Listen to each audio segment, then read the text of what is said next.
Gawin ito sa money plant para patuloy ang swerte. Marami sa atin mayroong iba't ibang uri ng money plant sa tahanan. Ang iba ay sinuwerte na sa paglalagay ng mga money plant sa kanilang bahay at opisina. Ang iba naman ay hindi nararamdaman ang swerteng dulot ng mga halaman na meron sila. Kung minsan po ang mga money plant ay humihina kapag nailagay ito sa maling lugar o mga lugar na hindi dapat inilalagay sila. Iba't ibang uri ang money plant at iba't iba rin ang area na dapat pinaglalagyan nila. Meron pong mga halaman na tanging swerte sa front door.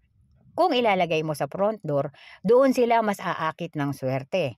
May mga halaman po na para lamang sa front door dahil epektibo sila sa pag-akit at pagkontra ng mga malas.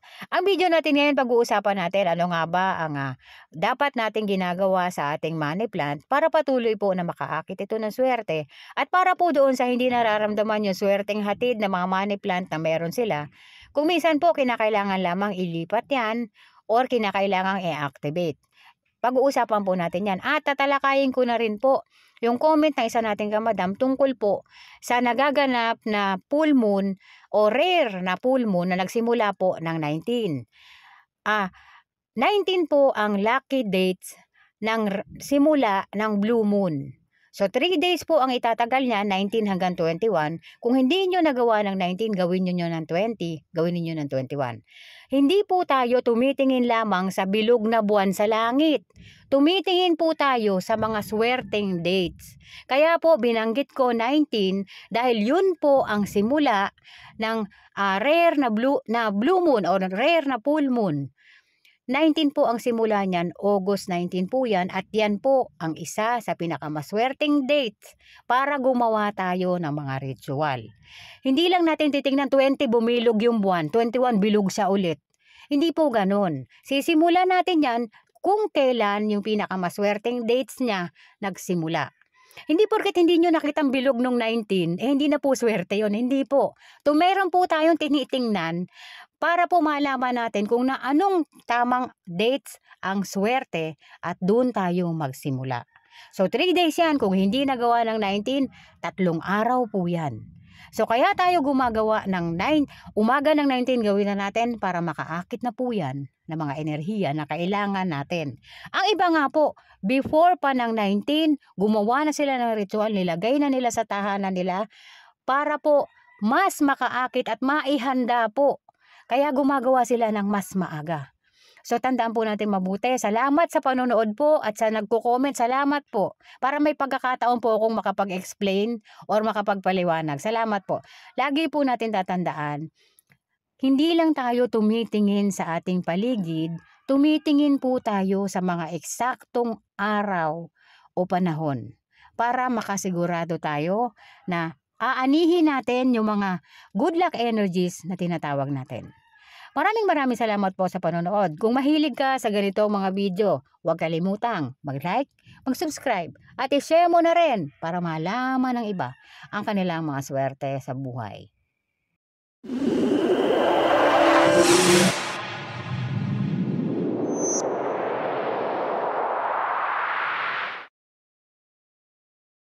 Swerteng halaman para sa front door. Ang snake plant ay mayroong good luck energies at may kakayahang humarang sa mga negative energies na maaaring pumasok sa loob ng tahanan ninyo. Ang snake plant ay isa sa pinakamabisang halaman kung kayo ay mayroong mababang ceiling. Napakaswerte ng halaman na ito kapag inilagay sa harapan o sa front door ninyo dahil kaya nitong itaas ang mga enerhiya upang makapasok sa inyong tahanan. At haharangin ito ang mga malas na enerhiya upang hindi makapasok sa loob ng inyong tahanan. Kung nagnanais ka ng epektibong dulot na swerte ng snake plant, mahalaga na nakalagay ito sa front door ng inyong tahanan at kinakailangan nasisikatan ito ng araw. Bahagyang nasisikatan ng araw upang mas umakit ito ng swerte at magkaroon ito ng lakas. Tandaan nating mabuti, kailangan po i-activate ang snake plant. Lagyan nyo yan ng coins. So pwede kang maglagay ng 3 coins dyan at kung meron kang red ribbon, talian mo po ng red ribbon. Kabilang din ang snake plant sa mga halaman na nagbibigay ng good fortune kapag namulaklak. Bibihira pong mamulaklak ang mga halamang yan, kaya't nabibilang po ang mga taong may kakayahang magpabulaklak niyan at sila ay nakakaakit talaga ng swerte sa buhay. Orchids. Ang orchids ay isa sa pinakamaswerteng halaman na dapat mayroon ang ating tahanan. Maaari itong ilagay sa kahit saang area ng ating tahanan. Ngunit, kung nagnanais ka ng swerte sa negosyo, maglagay ka ng purple orchids sa north area ng inyong tahanan. Maaari ding ilagay ito sa ating mga dining table at pwede itong ilagay sa kahit saang lugar, maging sa labas o sa loob ng ating tahanan.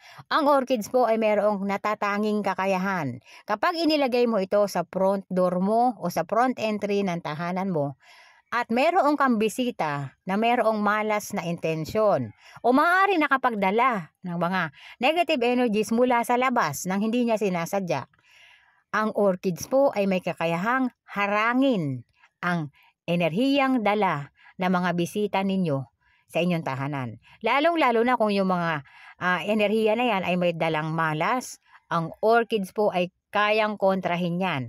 At nagpuprotekta ang orchids sa nagmamay-ari sa kanya.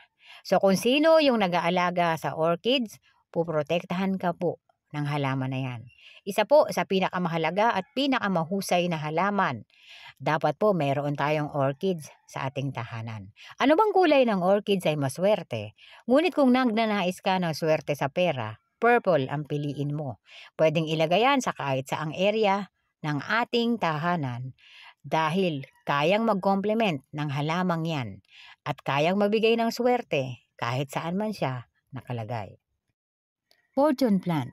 Kabilang sa mga halaman na dapat mayroon ka sa tahanan mo upang makaakit ng swerte at mas maramdaman mo ang swerteng hatid nito ay ang 3 stalks na fortune plant. Ang fortune plant po ay mabisa sa business expansion o kung nagnanais ka ng swerte at kabilang dito ang inyong mga anak. Para po swerte din ang inyong mga anak bukod sa nagnanais tayo ng swerte sa negosyo, fortune plant po. Mabisa pong pampaswerte. Pwedeng ilagay yan sa front entry ng ating tahanan at pwede ring ilagay yan sa loob ng ating tahanan. Sa loob ng living room, pwede po ang fortune plant ilagay. Ngunit pakatandaan pong mabuti, kung ang fortune plant ninyo ay inilagay ninyo sa tahanan ninyo, sa labas ng tahanan ninyo at yan ay lumago na ng malagong malago, humaba na ng humaba, huwag ninyong basta-bastang putulin. Kasi po, kapag meron kayong fortune plant at lumago yan kayo nagpalaki, sigurado nakakariwasa na po kayo sa buhay. So, ibig sabihin, meron na kayong swerte, meron na kayong magandang kapalaran. Huwag niyong puputulin yung fortune. Kasi po, malas po yun. So, huwag niyong puputulin ang inyong fortune plant kasi maaaring magdulot ng kamalasan sa inyo kapag ginawa ninyo yan. Ngunit, kabaliktaran po, kung kayo ay may fortune plant, malagayayat, at hindi na nagdudulot ng swerte sa inyo, dito na kinakailangan putulin yan at i-replant. So, kailangan lahat ng makukuha ninyong stems dyan sa pinutol ninyo na fortune plant, dapat mapalago ninyo yan para po bumalik o magkaroon muli ng good energies sa inyong tahanan. Meron po akong kilala na binigyan lamang sila ng fortune plant ng kakilala nila na umuwi ng probinsya. Nung nakuha nila yung fortune plant, nakalagay sa maliit na paso, payat na payat, ilang dahon na lang yung natira. Ang ginawa po nung tao na yun, pinutol niya yung fortune plant na nasa paso, pinutol niya sa 3 at itinanim niya po ng hiwalay, nilagay niya sa pinto, yung isa, at yung isa naman ay nilagay niya sa gilid. Lumago po ng husto, alam niyo kung ano nangyari? Nagkaroon po sila ng lupa at saka bahay. Lumago po ang kanilang pamumuhay, sinuwerte talaga sila. Ngunit, yung taong nag-iwan po, kaya umuwi ng probinsya yon, nagsara ang negosyo niya. So, iniwan niya yung mga gamit niya dahil hindi niya maisasakay sa sasakyan niya or sa bus na sasakyan niya. Iniwan niya po yung ibang mga gamit niya, pati yung halaman na yon iniwan niya. So, yung nakasalo, nagdulot talaga ng swerte sa kanya dahil nakapagpatayo sila ng sariling bahay at lupa. So ganito kaepektibo ang fortune plant na yan. Kaya hindi nawawala sa mga money plant ang fortune at kahit saan pwedeng ilagay yan sa loob ng ating tahanan. Pwede yan umakit ng swerte. Pakabantayan nyo lamang na hindi siya dapat nangangayayat. Dapat masigla yung mga fortune plant na meron kayo dahil maaaring magdulot ng kamalasan sa inyo yan. Kaya't kung napapansin nyo na nangangayayat ang fortune plant ninyo, dito kailangan nyo na pong putulin yan at i-replant nyo ulit para magkaroon siya ng bagong enerhiya. At sa inyo pa rin babalik yung good luck energies na maaakit niya. Hindi mapupunta sa iba. Iniiwasan po kasi na ibigay sa iba yung mga money plant na nandyan na sa inyo. Kung gusto nyo magregalo ng money plant sa mga kakilala ninyo, pamilya ninyo, kamag-anak ninyo, bumili po kayo sa garden center, iregalo ninyo sa kanila. Huwag po yung nanggaling na sa inyo. Maliban na lang doon sa pumipitas ng sanga, okay lang po yun. Huwag lang yung buong halaman talaga ang binigay. Kung pipitas lang po sila ng sanga, walang kaso po. Huwag lang yung talagang tinanggal nyo pa yung halaman at ibinigay nyo buo sa kanila, walang natira sa inyo. Huwag lang po yung ganon, malas po yun. Mga money plant na po pwedeng ilagay kahit saan sa loob ng inyong tahanan o sa labas ng inyong tahanan. Katulad ng golden pothos. Ang golden pothos po o money plant ay pwedeng ilagay yan sa north area ng inyong tahanan. Pwede rin ilagay yan sa front entry. Kailangan lamang pares. At pwede rin pong ilagay yan sa inyong dining table. Ilalagay nyo lamang po sa tubig. Ang ating mga ZZ plant, ang ating mga forever rich plant, pwede rin po yan sa front door ng ating tahanan at pwede rin sa loob. Makakaakit sila ng swerte kahit nasa loob sila or nasa labas, iwasan lamang ang direktang araw sa kanila dahil pwede silang masunog at malas po yun.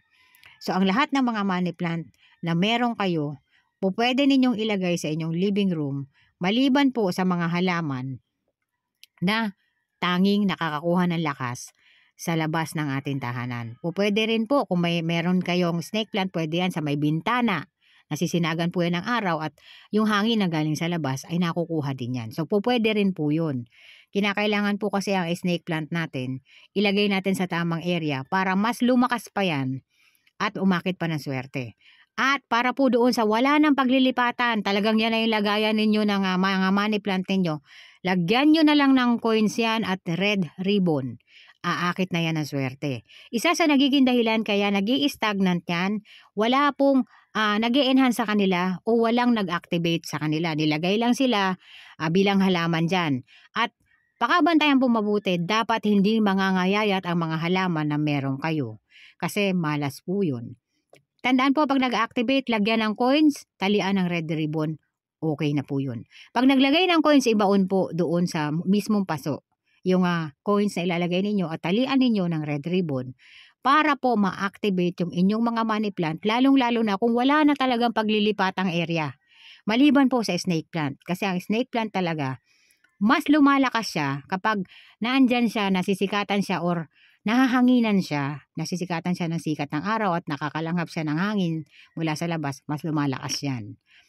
Lahat ng money plant swerte, kinakailangan lang i-activate para po mas umakit yan ng swerte para sa atin.